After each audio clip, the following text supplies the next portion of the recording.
welcome to another OCD Recovery Instagram Live. I'm going to talk a little bit about a post that I made earlier, talking about 1 to 2% of people have OCD.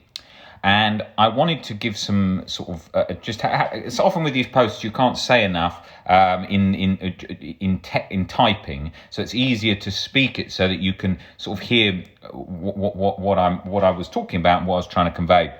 Now, also with social media, when you make a post, obviously comments and so on can be quite strong opinions of. Now, remember that when I write a post, I'm writing it with an idea. This is not something that I haven't spent a great deal of time researching the data behind the 1 to 2% of the population having OCD. I haven't done that.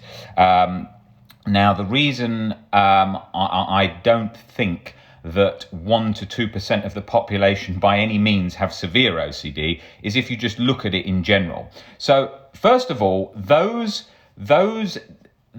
data, 1 to 2%. A lot of these things are sort of designed to make us feel very included and feeling very less alone and so on. So it's nice to have these kind of statistics, but often they're written from very old data. And if you just look up basically about it, they mentioned that it's from very out-of-date data. Now, if you're going back in the past, the chances that the data was wrong, or they made a mistake between when they were asking someone, is it how much of it to diagnose OCD at that time, a lot of things were sort of how much is someone hand washing, how much is thoughts bothering them. Those are very fine lines between where someone could answer that with quirks to tidiness or certain fears, and they could easily cross over. So how accurate that is probably going to have quite a lot of inaccuracy in it.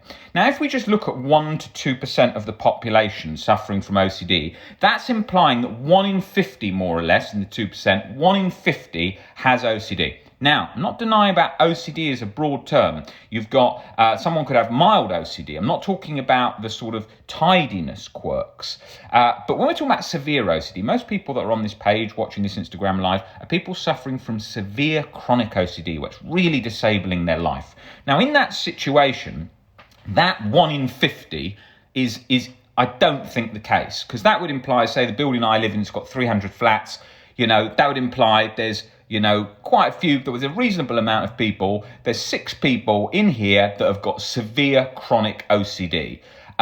Do I think that's likely? Don't think so. I don't think it's anything near that by any means. I'm not going to pull a figure out of the air of what I think it is, but it's a lot less than that when it comes to severe OCD. It's a bit like when you see statistics for, say, legally blind. I mean, a lot of people that might be classified as legally blind, but that doesn't mean they're walking down the street with are completely fully blind. And with OCD, that will obviously be the case too.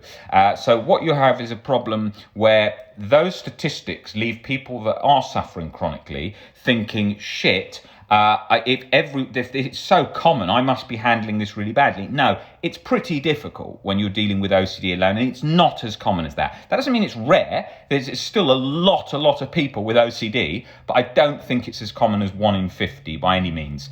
And I think that modern data, checking modern data when they do that and testing it, they would find it's nothing like that. But don't, at the same time, this isn't something that I have spent a great deal of time researching. It's something that I've just thought about as an idea, and I believe that I can't see it like that.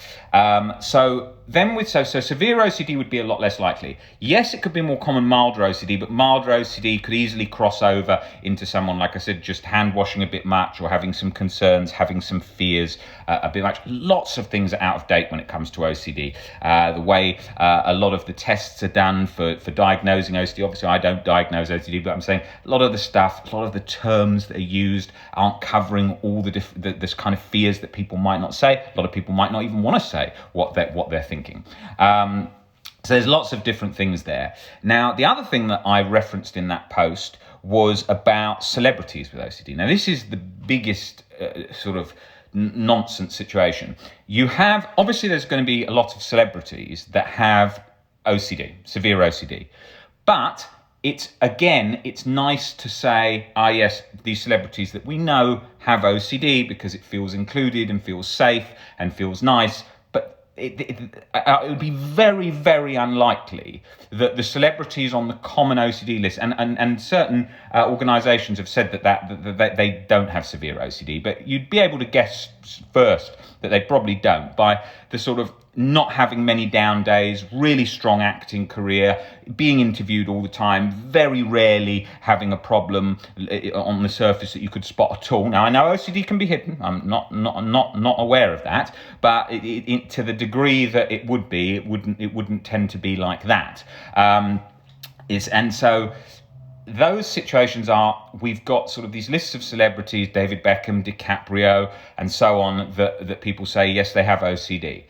The problem with those lists is that when we include those lists saying that they have OCD, what we're actually doing is we're including the tidiness quirks, which OCD community is not mad. We're trying to get away from. We don't like that, and is because those tidiness quirks makes it so that you can't. OCD is not taken seriously, like with Kardashian nonsense about having OCD and Chloe OCD products and stuff like that. So you've got to have that. It's important to sort of pull away from that celebrity stuff. That yes, there are a lot of celebrities that have OCD, but a large number on those lists don't have severe OCD. It's similar, like with what happened with Winston Churchill. People used to say Winston Churchill definitely suffered from bipolar. Well, then a big bipolar charity at the time said, well, he probably didn't suffer from bipolar because to function in the position he did, running the country during wartime, to do that and to even function at all would be almost impossible in that way. But did he suffer from anxiety and depression? Absolutely. I was in the Chelsea war rooms about 3 years ago, and I read his notes all about how bad his anxiety was and how bad his depression was in those times. Often why he drank a lot to escape that feeling, as he spoke about. And also I think, if I recall, that he also didn't like to stand near the train track because he felt that he might throw himself under. But don't quote me on some of these. It's hard to remember all of these off the top of my head. But So when we look at things like that, it's important to have a broad idea of these things, because otherwise we can easily feel alone. So I would say that severe OCDs, I wouldn't imagine is as common as 1 to 2% of the population. I'd imagine it's a lot less than that, but still a lot of people with it. If you just look at the sort of the numbers of people that get help for OCD, now obviously they might not know about OCD, but with the internet and so on, they can find out about it more. Or if you look at OCD pages like our account, if this was an account for anxiety in general or depression in general, you'd have a lot more people following it because it's very targeted to OCD, and the OCD community in general, if you look at the accounts, they're obviously smaller because it's a smaller demographic as opposed to something as broad as anxiety and depression. And if you look at you just have to look at the numbers or look at different centres over the years talking about what it's like and how many people come in. Of course, we the people that are working in OCD, and I can only speak for myself with what I do. We work with a huge number of people, but in relation to population size, that's not a lot in the scale of the population. So yeah, I think it's important to have a look at those things just so that people are aware of things, so they don't think that they're completely alone or their thing's different, or it doesn't really give credit to OCD enough. I used to think, well, 1 in 100, so that means everyone around me is just handling OCD really fine and stuff like that. And I thought, it can't be that for severe OCD. It's so chronic and so consuming. So that was the point that I wanted to bring up, and barely anyone knew about it, and couldn't find anyone who knew about it at the time. So I knew it couldn't be as high as was stated. I'm going to cover a few questions that have already been asked on DMs that I wanted to cover on this Instagram Live. First question, how do you apply unconditional self-acceptance for religion?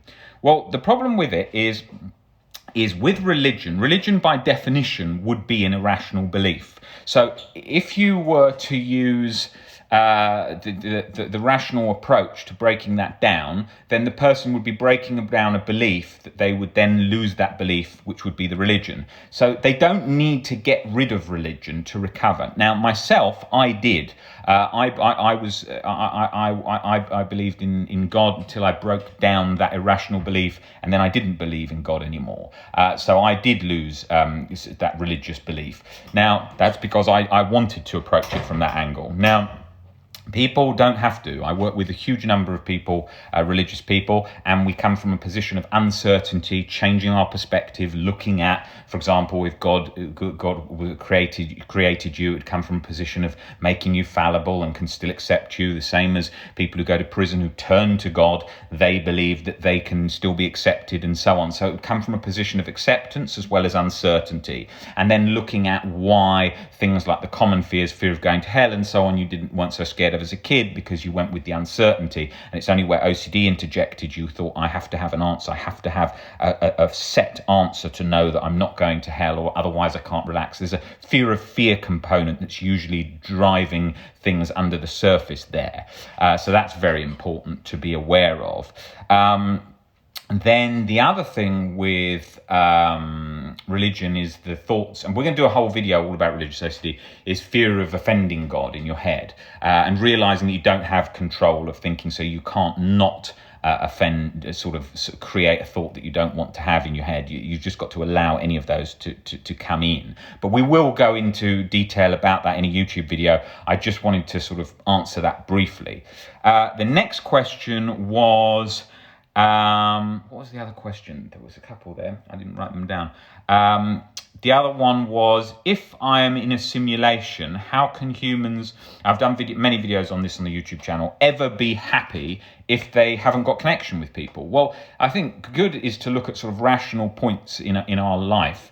Look at, say, for a hermit, for example. A hermit will live separate from society. Now, he may have his own emotional and mental health problems that brought him to that point, possibly, but he's not chronically anxious. He might be, but usually not. And so if he's not chronically anxious, it shows that he can be content living in a hut. Perhaps if I'm picturing the sort of stereotype of a hermit, they're not all like that, obviously, for just the sort of stereotype, but for explaining it, if he's living in a hut in the woods with a few animals around him, he's fine. And we know that we can be fine because we've spent time doing different things where we spend time on our own. Maybe we go for a walk on our own. Maybe we go and spend a day somewhere on our own in the countryside, whatever.